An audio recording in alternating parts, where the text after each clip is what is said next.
Okay, and we do want to turn to the Mediterranean, where a drone attack on a British military base in Cyprus is adding to concerns of a widening regional conflict. The drone hit the base around midnight local time. The president of Cyprus and the UK Defence Ministry says it caused limited damage and no casualties. Now, that base hasn't been targeted since a rocket attack by Libyan militants in 1986. And the CBC's Anna Cunningham joins us now live from outside the UK Parliament in London, where just a short time ago, Prime Minister Keir Starmer addressed MPs on the situation in the Middle East, referencing, of course, that strike in Cyprus as well. Anna, the US president is not happy with Prime Minister Starmer delaying his decision until late Sunday to allow the US to use British military bases. What did Starmer say on that front?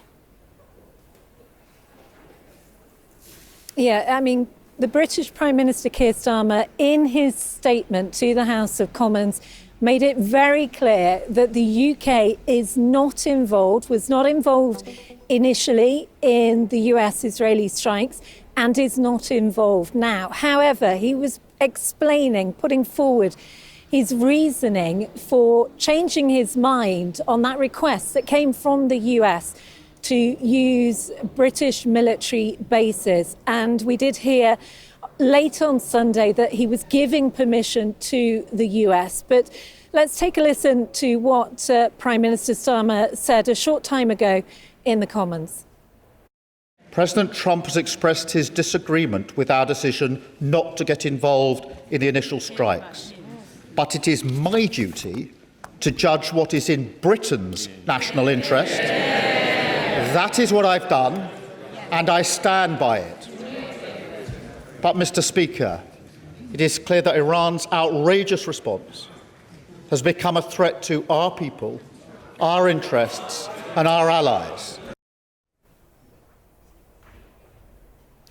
Now, what Prime Minister Starmer did add is that they will keep this under review and they will update the Commons if anything changes. But he made it very clear, Alfie, that Britain is only looking at the defensive approach and it is not getting involved in the offensive. That was something that he reiterated, and he said that it was in a collective defence that they were looking at the moment. We understand there's about 300,000 Brits currently in the Middle East. Now, Anna, we're also hearing more about 2 drones that were reportedly intercepted at the British military base in Cyprus. We were mentioning that. What do you know about this latest incident? Yeah, this is RAF Akrotiri. It is actually a British overseas territory. It's in southern Cyprus.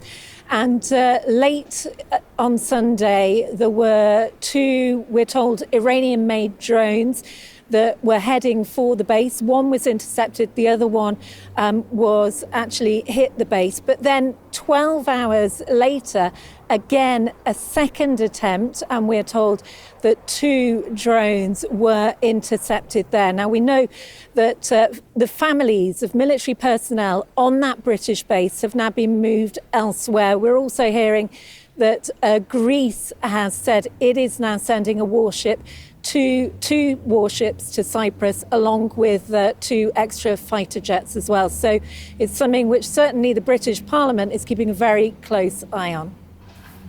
Thanks for this, Anna. That is the CBC's Anna Cunningham in London.